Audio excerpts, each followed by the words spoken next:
Welcome everyone to the Gears of War Judgment World Premiere Live event. I'm Larry Herb, Xbox Live's Major Nelson, with Xbox Live's Tina Summerford. That's right, we are live, and Gears of War Judgment was announced nearly a year ago at E3 2012. We were there. Now I know quite a bit already, like the testimony-based single-player campaign and the new Locust versus COG competitive multiplayer mode, Overrun, but there's still a few choice secrets lurking in Judgment's shadows. So Larry, tonight we're gonna pull back the curtain, answer a whole lot of your questions, and unveil a few very, very exciting surprises for the Gears faithful. All right, now we have two major world premiere reveals in store for you tonight.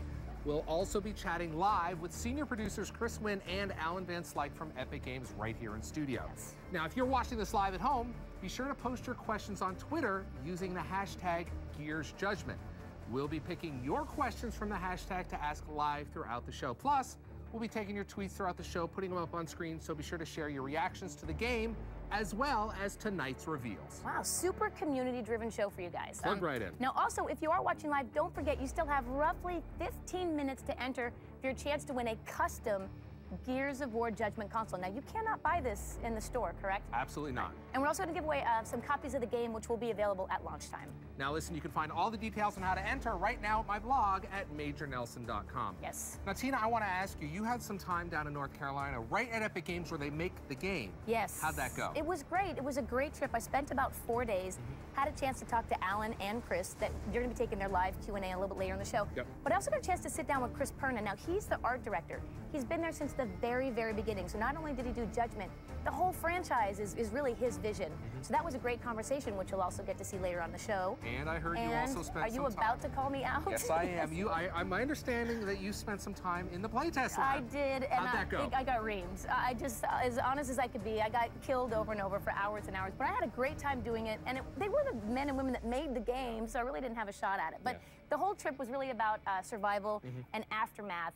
So really, without further ado, here is our very first world premiere this evening, the unlockable bonus campaign mode, Aftermath.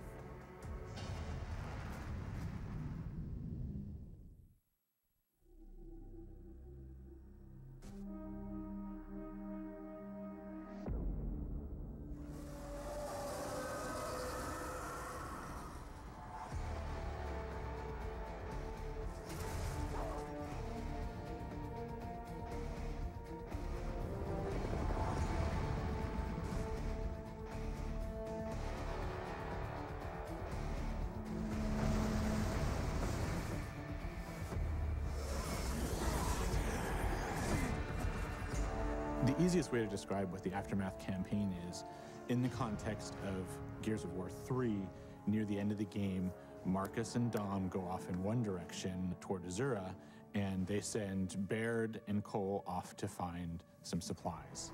All right, Baird, Cole, you go find reinforcements. We need transport, weapons, and anyone who can fight. It just so happened that they went to Havel Bay to go find those reinforcements, and so we had all the pieces kind of put together, and it was like, you know, let's go tell that particular story from Gears 3. You run into Paddock, who's one of the new characters in Judgment, because he's still hanging around that city. Only COG soldiers are this noisy. Paddock? That sidearm can go back where you found it. I think it's really neat to see Paddock inserted into this point in the timeline of the Gears story. It takes you back, and I think it's a point in time that everyone's going to be excited to see. Ultimately, it's a reward for fans. Paddock is a Groznian guy. He's kind of the grizzled veteran, former UIR soldier, right? So yeah, he was opposing the COG in the Pendulum Wars, and then when the treaty was signed, right around the time of Emergence Day, he came over to fight for the COG. Again, it's just a continuation of the story, and just peeling back the onion layer just a little bit deeper to see what else happened during that traumatic time.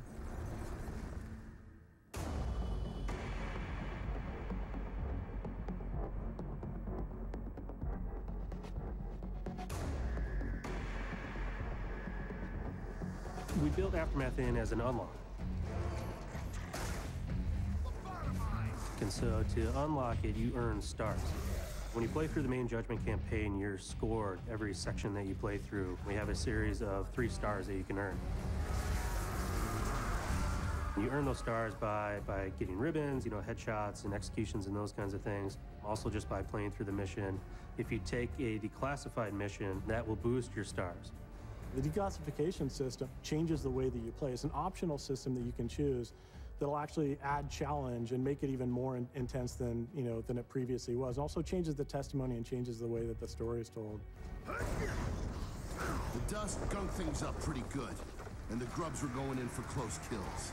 Basically,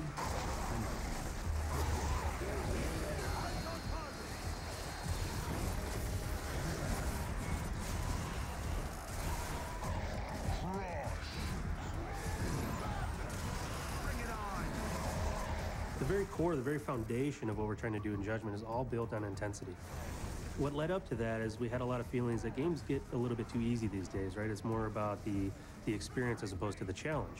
To make it more intense, there's some specific things that we did. One of those is the smart spawn system, and so this was a whole thing that we engineered so that when you get into a battle, when you come into an encounter, what you face will be different every single time. You might play through once and get, tickers and maulers as you kind of like lay back, and then you play through again and you push forward, and now you have wretches and different enemies flanking you. So lots of intensity happening in this game. Systems like the smart spawn system are really cool for us as designers. I mean, yes, it's a challenge because it forces us to think in a different way. In the past, we could always say, okay, X, Y, Z is going to happen, and then when this ticker explodes, then the door is going to open and a boomer's going to walk out, and we can script that experience. So it forces us to rethink a lot of the combat scenarios.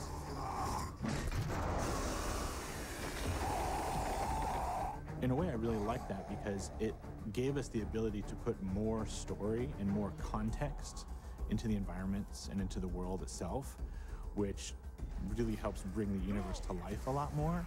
And I think that's a much better story than anyone we could ever tell, because it's a story that the player themselves gets to tell and experience.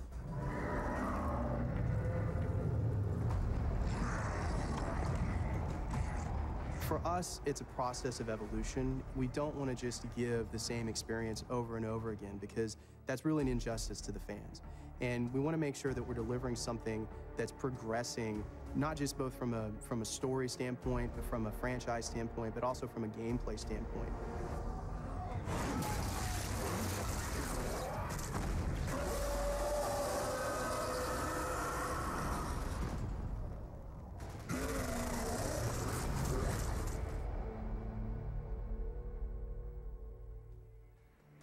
We are joined by Chris Wynn and Alan Van Slyke, senior producers for Gears of War Judgment at Epic Games. Guys, thanks so much for joining us.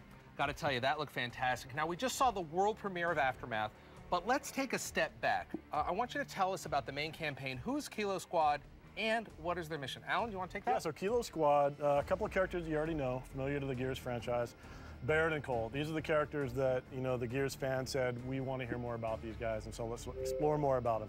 And then the squad is rounded out with two new characters.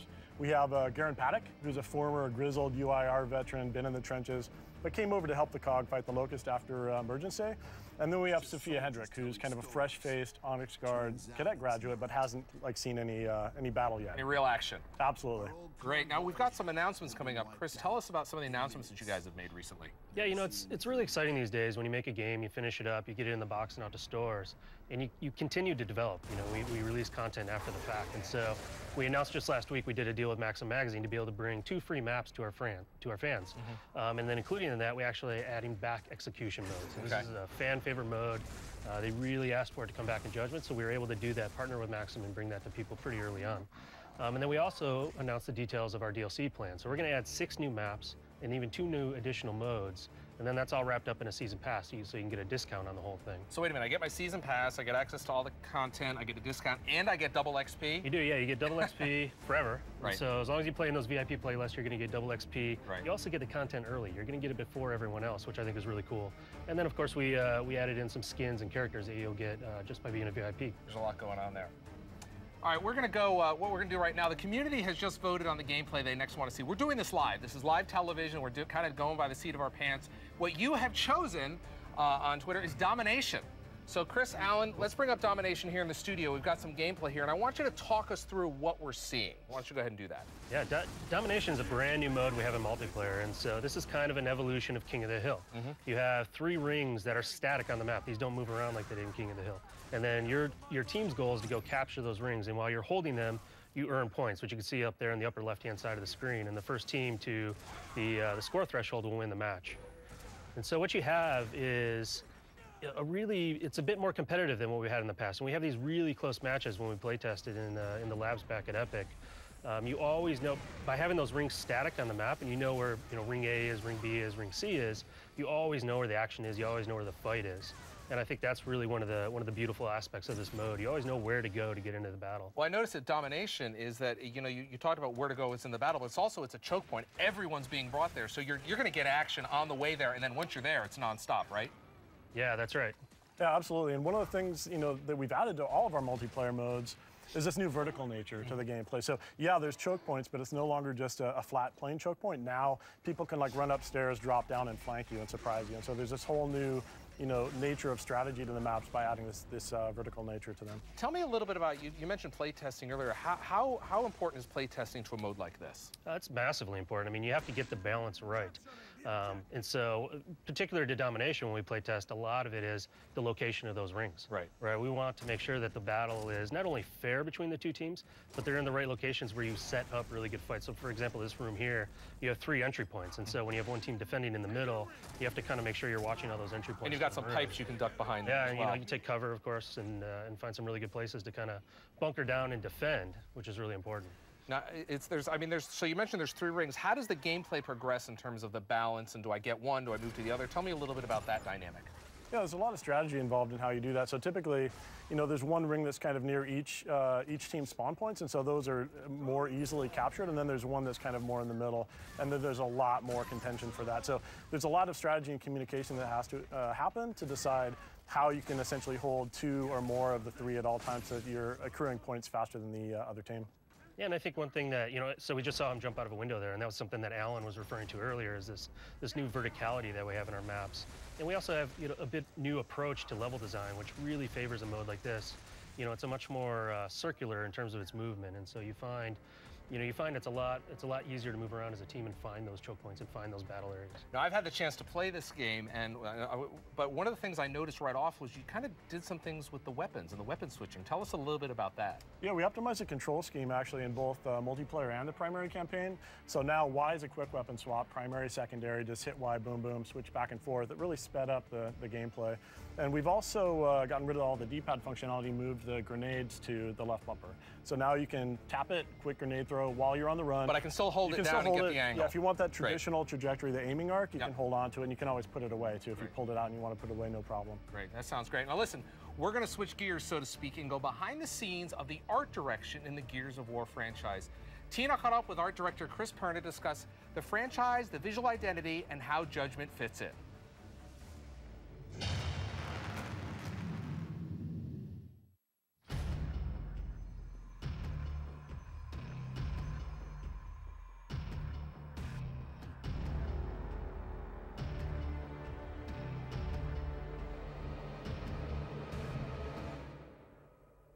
Chris, let's talk a little bit about what we're going to see differently in the art direction from Judgment as we've seen in Gears 1, 2, and 3. I think for Judgment, we go back to some of the darker Gears. We worked hard to kind of capture the tone of the original, make it a little more moody, things like that. Players, as they move through the environments, they should see kind of mini stories as they move throughout. Something happened in this environment. We kind of wanted to make it a place rather than just a blank environment that you have a battle in, right? There's handprints on the wall and blood trails that lead somewhere. What is this place? What happened here before you got there? Those type of things. The characters, Baird and Cole, you got to go back and make them younger. What was that process like? Was it fun? Yeah, it was fun. Yeah. We iterated on those designs for a while. Some of them came easy, some of them were harder.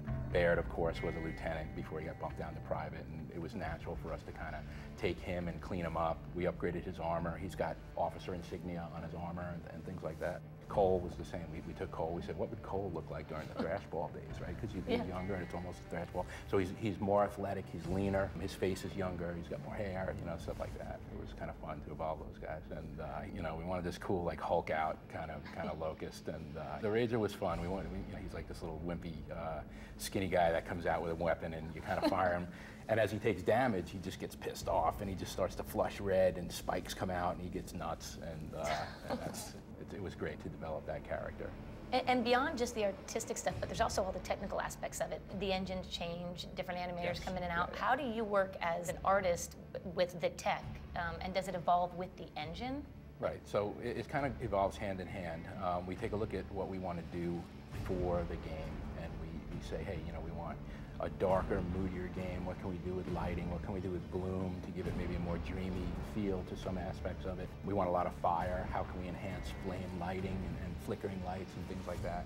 We push the tech to make the art look better. How can we evolve our characters? What can we do to make them look better, make the skins higher resolution, make the shaders better, things like that, that just add to a more robust and immersive experience for the player. So sort of being in charge of the art direction, I feel like it would be difficult because an artist, I'm sure you want to be hands-on with stuff because you know what you have up here, but how hard is it to pass that on to? Yeah, it's really hard. Like, yeah, it's super hard. I'm not only, you know, am I high-level art direction now, but it's I'm a control freak to a certain extent, right? I like what I like, and it's frustrating sometimes for the guys, and sometimes I don't know what I want, right? I mean, an art director doesn't necessarily have all the answers. So sometimes, you know, I get a bad rap, I'm sure, and people are like, what are you doing? You don't know what you're doing, and stuff, but it just takes a while to try and you know, craft that stuff and mold it into something, make something from nothing, basically. You've been here since the beginning of the franchise, so you were the big influence in what these characters, these larger-than-life characters would be. Where did you get that from? That was, you know, space barbarians, right? It was, you know, the hardcore kind of Conan and things like that. I was really into that stuff, and it just kind of happened. We were like, hey, let's get these huge dudes and these big creatures, but we'll give them guns instead of swords, and we'll see what happens, you know, and it worked out well. Yeah. Are there specific design principles that you hand down to them? Like, look, the characters, the weapons, everything has to fall within these design principles? You know, we set up style guides. The overall description was the world is heavy. Gears is a heavy and brutal game. So everything we put on the characters was meant to convey that weight in the world. We had shoulder pads that flopped around. When they hit cover, they grunt and they slam into it and dust flies out. Stuff like that. Because it's the emotion of those guys. How hard is it to get the emotion across? That's really hard. You know, an inanimate character, to get that emotion. In some aspects we did it well, some we didn't. And it all comes down to lighting and mood and facial animation and things like that. And we're getting better at it.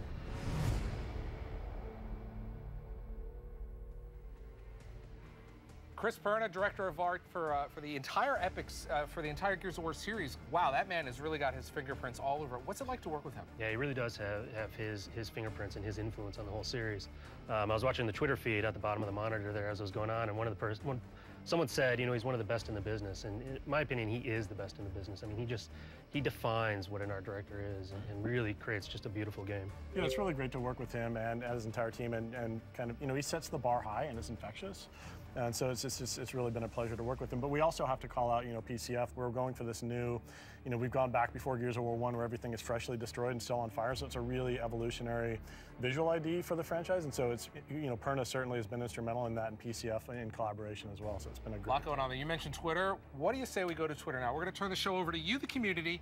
We've been firing off questions for both on the Gears Judgment hashtag. If you have a question, you just need to use that hashtag. Why don't we bring up the first question right now? We'll get right to it. So with the success of the franchise, did you find it difficult creating a story or a prequel that could hold its own? From 00 Sleven. Guys? I saw this come up while we were in the green room waiting for the show. You know, it really freed us to be able to go do a prequel. So, you know, I wouldn't say it was constrained or tough or difficult. We were really free to kind of go off and really try a lot of new things. And I think that's why Judgment does feel so fresh and does feel so new. We didn't hold ourselves in a box. Right. That maybe, you know, may have been the case with the original trilogy. Great, let's go on to question number 2. Let's bring that up right now on the screen. And we've got any new type of weapons. I mean, come on. That's what every Gears fan wants to know. Yeah, absolutely. As you'd expect in the new Gears of War product, lots of new characters, lots of new enemies, and lots of new weapons as well. So we have, you know, we have a couple of accuracy-based weapons, some of which the Locusts have commandeered and modified to be their own. We have former UIR weapons, like the Bushka, which fires grenades, and we have a new stim gas and spotting grenades as well. So lots new to be had in the weapons department. A lot of different stuff going on there. All right, next question. Let's bring that up on Twitter. Make sure you use the hashtag Gears Judgment. Is there any new multiplayer modes for Gears Judgment? Yeah, you know, I mean, we have Overrun mode is the most exciting new mode that we've added. It's a 5-on-5 attack defend class-based multiplayer mode, just super fun, way exciting. We just talked about Domination, that's brand new. Free-for-all mode, another brand new mode that we brought into Gears. You know, it's just sort of deathmatch, everyone on their own. Yep. So a ton of new stuff in the multiplayer. All right, we've got time for one more question. We'll be taking them later on in the show, but right now let's turn it back over under the Gears Judgment hashtag. This question is, let's go ahead and bring that up here. Live TV, you never know what's going to happen. It's coming, I can feel it. All right, here it is. Why did you choose to have loadout systems for multiplayer? Great question. It is a good question. Yeah, I think it's all about flexibility. I mean, giving players, this is another big, you know, one of the recurring themes of this project is cramming as much in as we could that the community desired. And this is certainly one of the things that immediately fell out of that we prototyped in early pre-production and knew was compelling is, you know, this wider variety of choices by offering a loadout system. Great, well, there you go. Thanks everyone for your questions. Keep them coming using the hashtag Gears Judgment on Twitter. We'll ask more community questions, your questions, later on in the show. Now, but for now, the live audience has selected, let's take a look here, Dynamic Defense to showcase next. And following that will be our final world premiere unveil of survival mode. So let's bring up Dynamic Defense right here in the studio for the folks at home. What are we seeing here? Here's the gameplay. Why don't you guys describe what we're taking a look at? Yeah, so one of the big fan favorites from previous Gears of War titles was this idea of a defense scenario.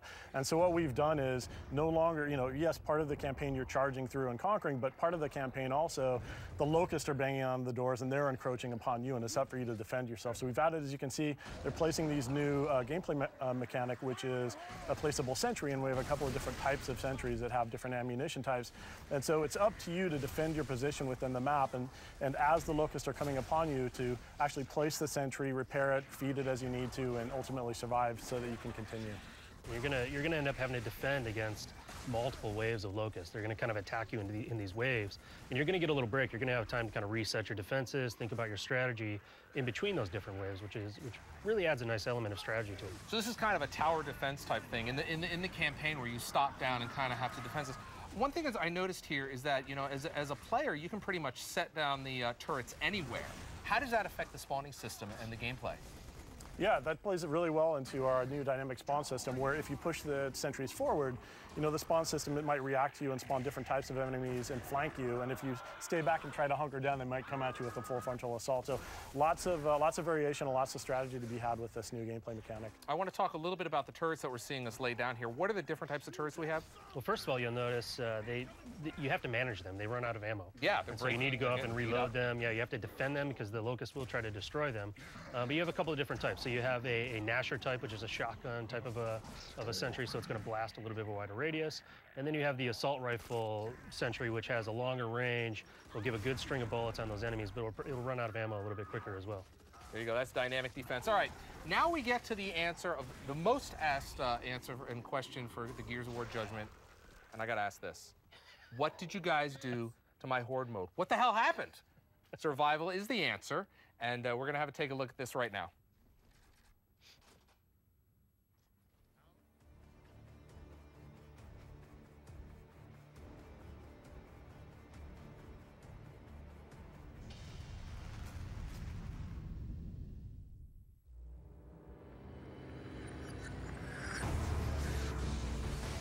Gears has always been a cooperative game at its core. I mean, even our campaign was designed around cooperative play.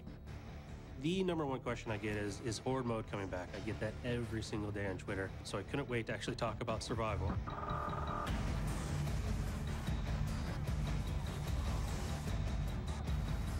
The base goal of it is you are defending a series of objectives, playing as the cog, and you get to use the classes that we have in Overrun. So you have the engineer, you have the soldier, you have the scout, you have the medic. It's all about teamwork of what classes you're going to pick and use their special abilities to help survive 10 waves of enemies.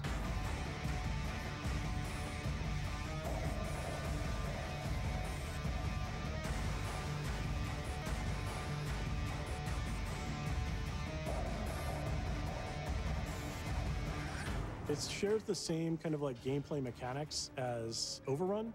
And so there's 3 objectives, a primary, a secondary, and the third one being the generator, right, or the main objective. The battlefield is single directional, so you start defending the first one, and then when that falls, you fall back to the second one, and when that falls, you fall back to the final generator. In Horde, we had 50 waves was the goal to survive, and so you might hear 10 waves and you're, wow, that's short. It is 10 crazy intense waves, and it's actually really hard to survive those 10 waves. We actually had to bring in QA to ensure that we weren't going to ship a multiplayer game mode that it was impossible to beat on the highest difficulty level. Going all the way to hardcore or insane is definitely going to be a challenge for any co-op group who wants to try to tackle it.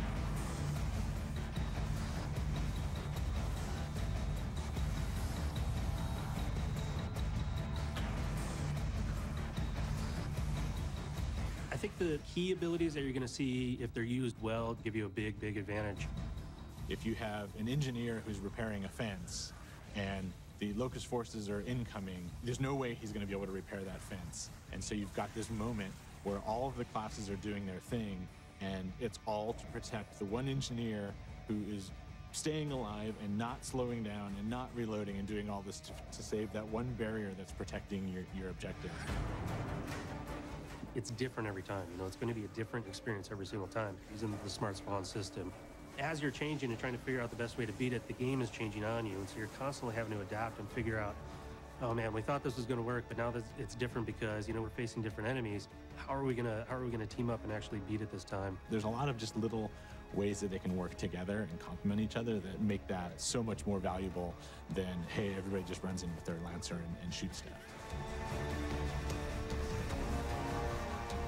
The 10 waves, the 3 objectives, it all kind of worked out to be kind of that magic sweet spot where the intensity level was just right, the length of experience was just right, the number of people involved was just right, and it just turns into this great experience. Survival mode, that looked great. I got to talk to you about this, though. There's class-based going on here. Tell us about that. Yeah, you know, one of the things that makes it so interesting and so compelling is that you do have this class-based system. And so it really becomes about how are we going to team up? So how are you going to spread those classes around the team and really work together to use those unique abilities that each class has in order to try to survive those 10 waves that the Locusts are launching at you. And that really is where the mode really gets interesting. It kind of borrows that stuff from Overrun. It just adds that deep strategy that Gears hasn't had before. And by introducing those classes, we've introduced a lot of strategy in there as well. Tell me about some of your favorite memories as you guys were playtesting this. Oh, lots of good memories, especially when you're playtesting against QA, because those guys are ridiculous. But testing different strategies, I think, are some of the most the fondest memories we have of, hey, let's load up on engineers and let's see what we can do to just keep the fortifications repaired and maybe have a medic or two to heal us, or hey, let's go in with the heavy guys and left and right, center. It's all about how you're combining your classes and how you're defending the different routes, and there's lots of great memories surrounding that. Now, Chris, we're watching the Twitter feed here in the studio on the Gears Judgment hashtag. There's been some questions about taking the Horde mode of 50 and then dropping it down to 10 for survival mode. Tell us about that. Yeah, sure. So Horde was really about a marathon. Right. And one of the big themes for us in Judgment is around intensity, around making your palms sweat, about making your knuckles turn white because you're squeezing that controller. And so when we really focused in on survival, we really wanted to bring that intensity into the mode as well. And so you get, it might last about an hour, maybe a little bit more, maybe a little bit less, depending on how well you do, but it is a crazy hour. I mean, you're just constantly, you really are squeezing that controller. Are we gonna make it, are we gonna make it? There's two guys left, we're almost done. And just that intensity, that sort of, what you kind of get nervous in your belly, right? Sure. That kind of butterflies in your stomach that don't happen in a lot of other modes. And that's something we really wanted to bring, and I think that's why you see the mode tuned the way it was, because that's what we were going after. Let's get back to the questions on Twitter using the Gears Judgment hashtag. We've seen survival. Now we're going to go to the questions. Let's bring up the first question right here in the studio. Will there be a season pass? It's always a great value. Can't wait to see kill some Locust scum. Look forward to it, guys. You kind of talked about that a little bit earlier, but why don't you go ahead and revisit it? Kill the Locust scum. I like it. Destroy them. So our DLC plans will have 6 maps that we talked about that we'll release, plus 2 new modes. The season pass gives you a discount on that. I don't know the exact points here off the top of my head. But then you also get all that extra stuff that we talked about. You get early access to all the content before anyone else gets it. You get the double XP. Double XP. And playing the VIP playlist all the time, which is awesome. Yep. And then you get the skins and the characters that no one else is going to get as well. So our season pass, we really tried to take it to the next level. We really tried to up that value to our fans and try to give them a lot of what they wanted. All right, back to Twitter using the hashtag Gears Judgment. Next question up: will the mature filters, gore, and language be returning? It was a great option to have in Gears. Yeah, they're all in there. Yep, so absolutely they'll be back for you. So that's people that don't really prefer the blood and whatnot. They can kind of dial it back a little bit. Exactly. You know, actually, you know, I kind of use that in multiplayer. I dial it because I can turn it off. That way, it's not on the lens. That's my pro tip. All right, let's go to the next question on Twitter. Gears Judgment. There you go. Is there a good game for new players to join the Gears of War universe? Or do you recommend playing the previous games? Because there's a lot of games. You've got this is now the 4th game. So tell us where should we start at the beginning, or tell us about that? This is a great place to start. So you don't have to worry about, you know, in Gears 1, 2, and 3, like starting in Gears 2, you don't know what happened. You don't have that. There's a standalone story. You don't need the background of what happened in the original trilogy. And then we have all this additional stuff. You know, we talked about Aftermath, which actually takes place during Gears of War 3. It's a slice of what the Gears 3 campaign was like. So you get the Judgment campaign, you unlock Aftermath, and then you get to play a little bit of Gears 3.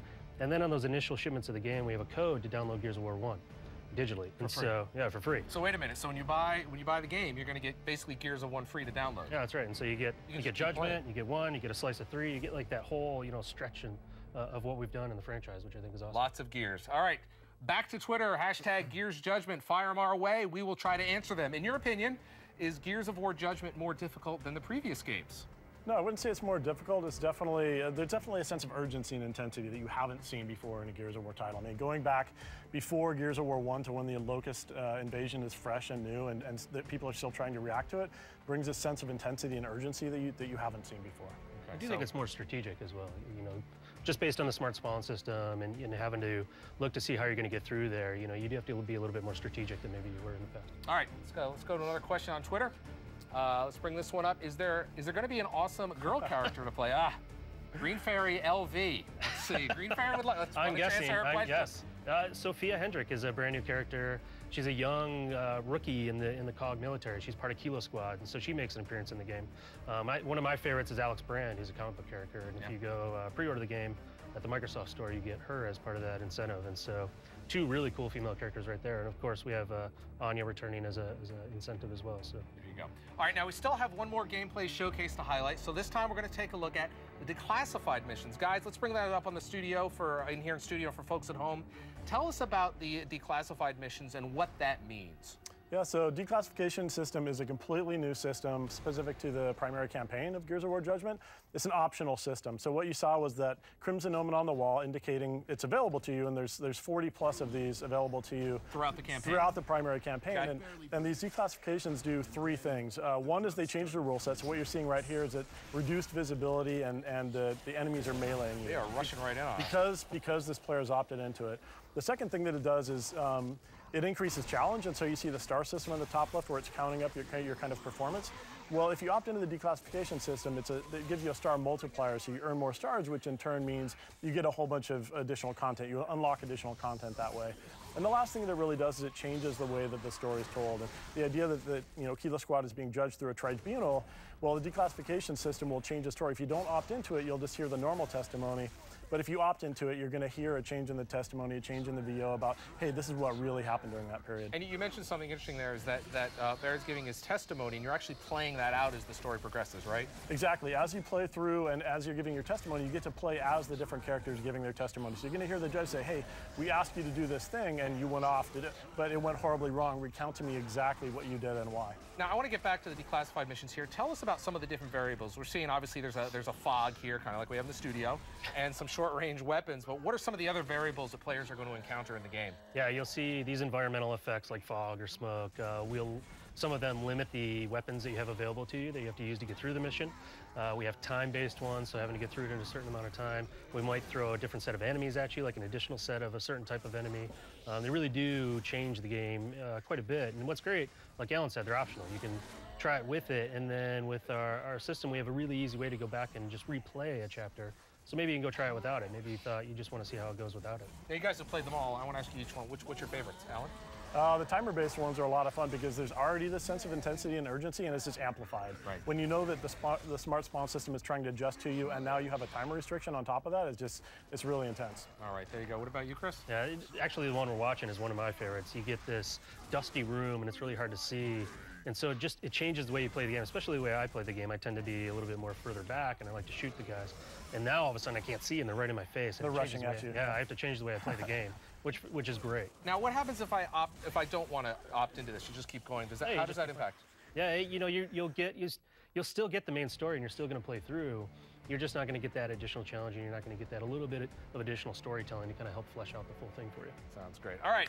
Thank you, gentlemen, for joining us on Xbox Live for this world premiere live event. I know it's been a whirlwind tour for both of you. Any final comments for the fans? Excited to get the game out on March 19th. You know, I want to get on. I want to play. Overrun for me is just so exciting, so I want to get on there and play with a bunch of fans and see how it goes. Yeah, I can't wait to see everybody online on March 19th. Oh, we're looking forward to that. Before we go, though, there's just a matter of our Twitter giveaway, including several copies of the game and, of course, the custom Gears of War Judgment console. This console isn't being sold at any store, and there are only a handful of these in existence. You guys know that, right? We're not even getting one. Now, the selected winners have been finalized. Congratulations to Twitter HawkPride88, Michael Trapani, and thank you everyone else. Keep your eyes out for a direct message on Twitter to see if you won a copy of the game. It's been incredibly exciting to bring all the Gears of War Judgment news directly to the Xbox Live community with tonight's show. If you tuned in late, don't worry. We will be offering a video on demand version of the show in just a few minutes. We'll also be debuting a special behind the scenes look at Domination, the brand new multiplayer mode exclusively on Xbox Live. We'll leave you now with another look at our world premiere for Aftermath. I'm Larry Herb, Xbox Live's Major Nelson. Thanks for watching, and we'll see you on Judgment on March 19th.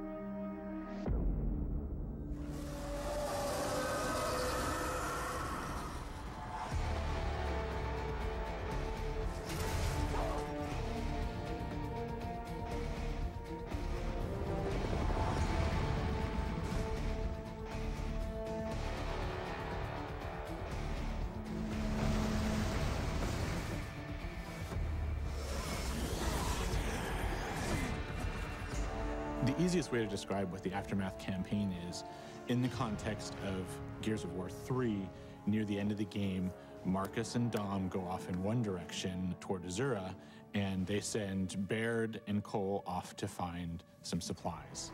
All right. Baird, Cole, you go find reinforcements.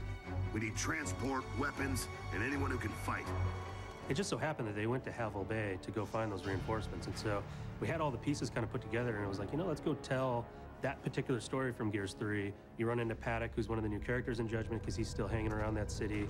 Only cog soldiers are this noisy. Paddock?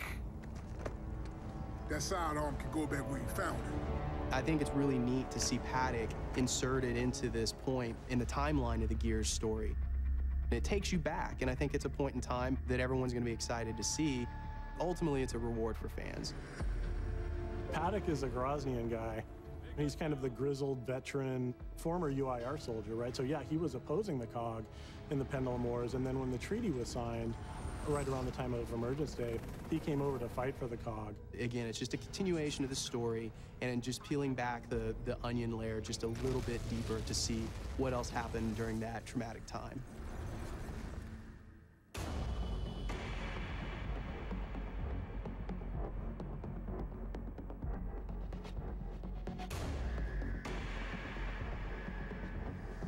We built Aftermath in as an unlock. And so to unlock it, you earn stars. When you play through the main Judgment campaign, you're scored every section that you play through. We have a series of 3 stars that you can earn. You earn those stars by getting ribbons, you know, headshots and executions and those kinds of things. Also just by playing through the mission. If you take a Declassified mission, that will boost your stars. The declassification system changes the way that you play. It's an optional system that you can choose that'll actually add challenge and make it even more intense than it previously was. It also changes the testimony and changes the way that the story is told. The dust gunked things up pretty good, and the grubs were going in for close kills. Basically,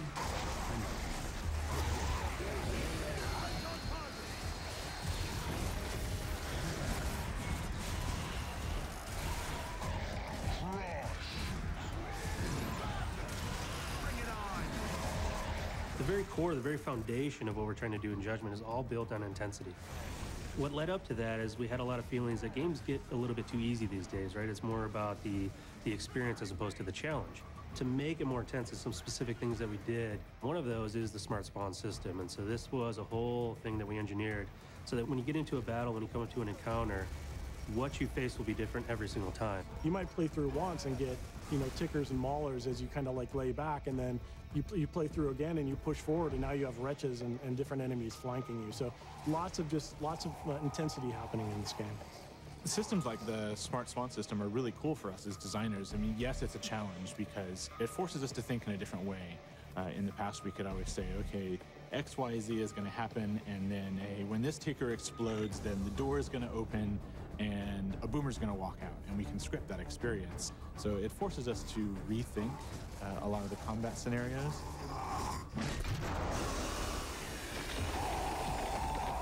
In a way, I really like that because it gave us the ability to put more story and more context into the environments and into the world itself, which really helps bring the universe to life a lot more. And I think that's a much better story than anyone we could ever tell, because it's a story that the player themselves gets to tell and experience.